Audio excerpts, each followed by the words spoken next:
રાજકોટ શહેરમાં એસઓજી ટીમે પેગોલિંગ સાથે બે શખ્સોને ધરપકડ કરી છે। એસઓજીની ટીમે ગીર સોમનાથના બીજલ સોલંકી અને દિલીપ મકવાણાની ધરપકડ કરી છે, જ્યારે હજુ એક શખ્સ ફરાર છે અને સમગ્ર તપાસ પણ વન વિભાગને સોંપવામાં આવી છે। આરોપી માટે 5 દિવસના રિમાન્ડ પણ મેળવવામાં આવ્યો છે। તો પેગોલિયન અતિ દુર્લભ પ્રાણી છે અને અમુક દવાઓમાં તેનો ઉપયોગ થતો હોય છે, જે માટે શખ્સોને તેને ગેરકાયદેસર વેચવા લાગ્યા હોવાનું પણ સામે આવ્યું છે। એસીપીએ પણ જણાવ્યું છે કે પોલીસ દ્વારા બંનેની ધરપકડ કરવામાં આવી છે, પરંતુ આ પ્રાણી અતિ દુર્લભ હોવાથી તેની કિંમત આંકવાની મુશ્કેલી છે।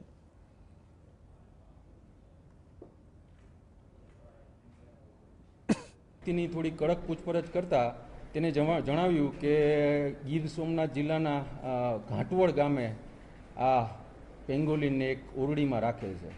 ત્યારબાદ પીએસઆઈ વીકે ઝાલાની ટીમ દ્વારા અને ફોરેસ્ટ વિભાગના અધિકારીઓની મદદ લઈ આ પેંગોલિનને ત્યાંથી રેસ્ક્યુ કરવામાં આવેલ છે અને બીજા બે આરોપીઓ બીજલ જીવાભાઈ સોલંકી અને દિલીપ વિયાભાઈ મકવાણાને પકડી વધુ કાર્યવાહી અર્થે વન વિભાગને સોંપવામાં આવે।